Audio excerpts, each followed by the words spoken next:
Okay, so in the YouTube video, it showed you about different graphic organizers that you can use. What are a couple of the graphic organizers that we've used so far in like our lessons? A Venn diagram and a KWL chart. Okay, yeah, and the purpose of a graphic organizer that they show in the video is to help you like organize your thoughts, which helps you with your comprehension because you're thinking about things in the text and you're able to take it a step farther to critically think about it. Mm-hmm. So for example, like a Venn diagram, how does that help you to organize your thoughts? It helps organize like the characters and the settings and the problems and the story. And you can kind of do like either thing because remember when you have a Venn diagram, it's like the two circles, which gives you the opportunity to like compare and contrast two different things. So you can think critically to compare and contrast the characters, the plot or problem, and you can always use it to compare two different texts as well. Yeah. And then how about the KWL chart that we just used? That helps you organize what you want to know and what you already know. Yeah, so it helps you to connect kind of like your prior knowledge to what you learned. Because you're thinking about, okay, what do I already know? And then you're thinking beyond about like, okay, what do I want to know now? Yeah. And then in Learn, you're recalling that information about what you need to know. So today we're going to talk about another graphic organizer called a story map. Have you ever used a story map like this in school? No. Okay, so we'll go over it. So this story map is a very basic one based on like the events in the story.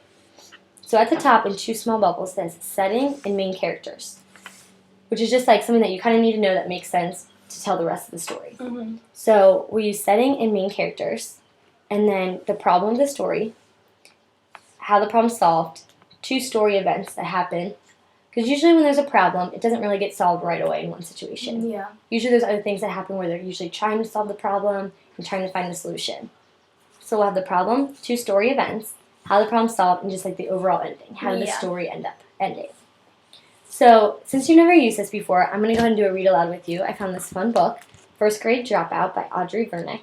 So I'm going to go ahead and I'll read this to you. Okay. And as I'm reading, I want you to think about what the answers to some of these questions were.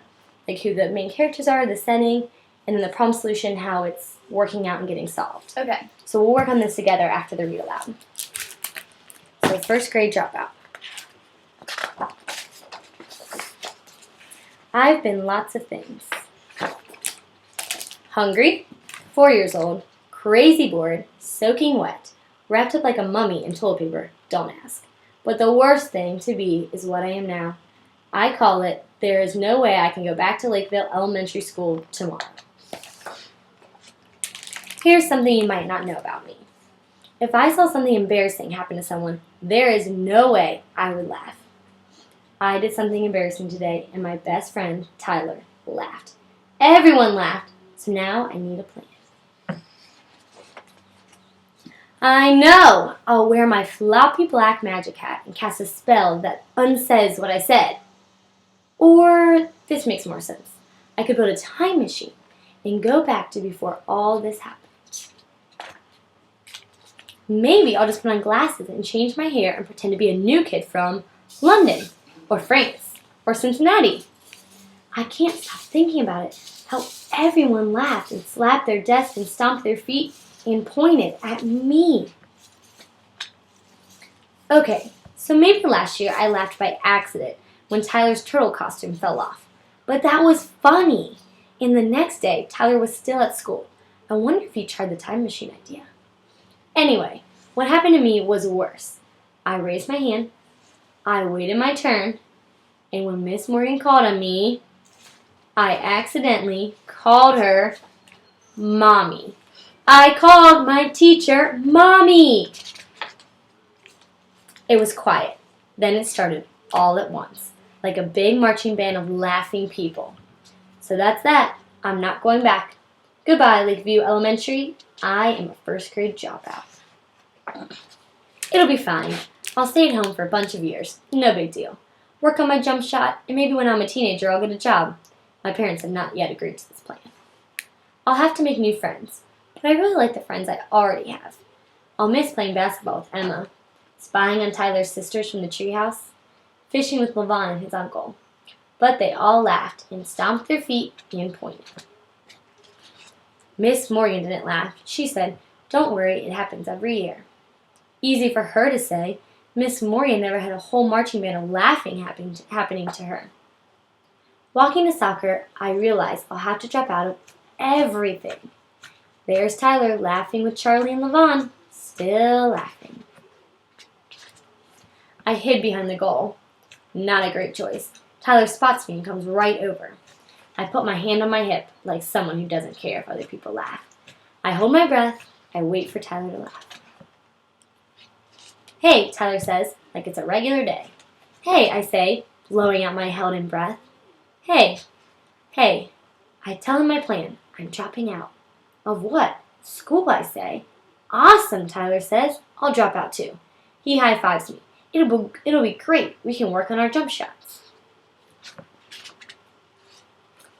A laugh tries to burst right out of my mouth. Oh, I messed that up. It'll be great. We can work on our junk shots. Junk shots? A laugh tries to burst right out of my mouth. I press my hand on my lips to keep it in. I close my eyes tight. What are you doing? Tyler asks. Not laughing, I say through my fingers. What are you not laughing at? He asks. I open one eye. It's not junk shot, it's jump shot. Oh, Tyler says. I open my other eye. He looks like he looked when his turtle costume fell off. And then he laughs. But junk shot sounds awesome, I say. We should totally invent a junk shot together. At recess tomorrow? Definitely, I say. Maybe we can show it to Miss Morgan. I mean, Mommy. So that's a cute story. When I was like teaching first grade, we kids all the time, they'd be like, Mommy? Like they don't even like, you know what I mean? Because they're just so used to it. Yeah. Like my nanny kids always say it. They're like, Mommy, I mean Meredith. I'm like, it's okay. Okay, so what were some of the main characters in our story? Tyler. Miss Morgan. Yeah. I don't know. I don't know if they ever told us the main character's name. Oops. I don't think. And that's the other thing with story maps. If you still have your text in front of you, it's always good to go back and look at things to look up answers because it is hard to remember certain things that you might be looking for. And sometimes that isn't a text where the main character that's talking never really is a name unless someone says it to him. So I don't think we had, because the only time would have been if Tyler called him a name. Yeah, I don't think so. So we can just say the narrator. Okay. And then what was like the main setting? The high school. But yeah. Or not high school. Elementary school. Yeah. It's like first grade classroom.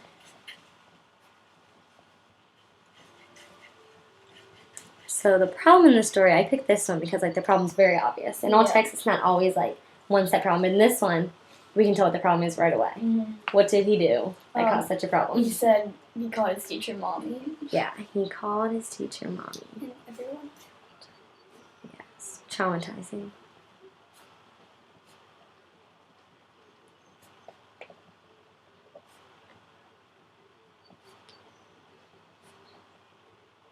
So now, this problem in the story didn't get solved towards the end of the story. So there was a lots of events that happened from the beginning when the problem happened and the end when it got solved. So on here we're just going to kind of pick two events. What are two things that happened in between before it got solved? He thought of a plan to drop out of elementary school.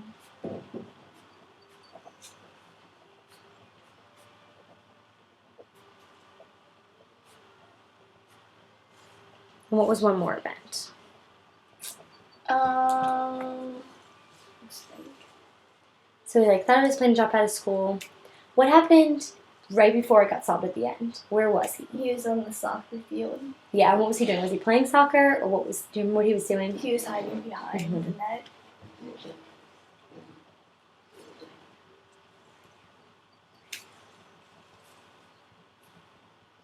Why was he hiding behind the net at soccer practice? Because he was scared that Tyler was going to say something about it. And then how does the problem end up being solved? Tyler says something funny, and then he laughs at he laughs at himself. So yeah, They end up laughing at each other and realizing it's not a big deal. Yeah. So then, kind of how does the whole story wrap up with the ending? So it's solved, and then kind of what? He kind of realizes that it's okay to say, funny things. And are they still going to drop out of school? Yeah. They are still going to drop out of school? No, they aren't. Sorry. Yeah, they They're realize that, not like, oh, we dropping can, out. because they say, like, oh, we can do that tomorrow at recess. Yeah. They're not dropping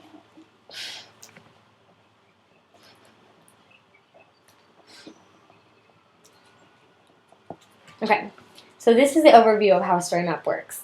You kind of start with your background in the story, your setting, your main characters, and then you work through it about the problem, events that led up to it being solved, and then the overall ending. So it kind of helps you to be able to recall specific facts in the story and then also the overall topic. So now I'm going to go ahead, since we worked on this one independently, I'm going to let you go ahead and try it on your own. Okay. So I have another blank copy of it here. So I'm going to mirror back here. Yeah, we're on page 136. So you just want to go ahead and silently read that chapter. Okay. And then we'll fill out this story map afterwards. Okay. Based on that chapter and kind of your background knowledge that you already know from the text. Okay.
Okay.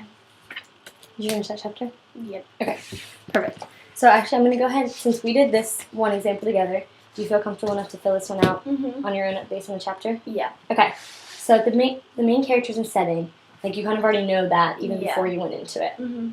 So if you want to go ahead and fill those out and then fill out this based on just the chapter that you read. Okay. And then we'll go ahead and we'll go over all your answers together. Okay. I'm going to get a glass of water. Would you like any water? No, okay. Okay.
Alright. Done? Okay. Yeah. So let's go ahead and go over your answers together. So, who are I know there's a lot of characters in the clip, but who would you say are the main characters? Macy and Alicia. Okay, I would agree with that because they're kind of the leaders of the group. So the ones the other girls are more of the followers. So they probably fall under secondary characters. Mm-hmm. How about the setting? I would say Prep Academy. That's in Orlando. Yeah, so they have a lot of things that happen in Orlando because they're always going to their pool and things like that. But the Prep Academy is where all the planning of everything goes down. Yeah. All right, and then in the chapter that you read, what was the main problem in that chapter? They can't have their big New Year's Eve party because the place that they wanted to go to is booked. Yeah, which is a super big problem for them Yeah. because it's their party they have every year. All right, so before they end up finding a solution towards the end of the chapter, what are 2 events that kind of happened in between there that you thought were important? Macy's dad grounds her, and then Alicia and her boyfriend break up. Yeah, which are important stories leading up to the solution. Yeah. Because if they find the solution and Macy's still grounded, Mm-hmm. then that can cause more problems. Okay, and then how was the problem solved? They throw the party at Alicia's house, and they end up making their own decorations too. Perfect. And then what would you say was the overall ending of how the chapter concluded? Macy apologizes to her dad, and everyone can go to the party that they have. Yeah. So this story map could probably be used with a lot of the chapters in the click. Mm-hmm. Because in the click, usually there's one issue in each chapter, and then it's always solved within the chapter. But then the next chapter, some other big problem happens about their party or something. Mm-hmm. So a story map like this kind of helps you to organize your ideas, especially by chapter. And then if you did one every chapter, you'd be able to follow along and look back to reflect, to help you with your comprehension. Yeah. Okay, so then the last thing that we're going to do is I'm just going to have you fill out your study guide Okay. that we do at the end of every lesson. Okay. And then you can do your silent reading. Okay. So you can just go ahead and do that.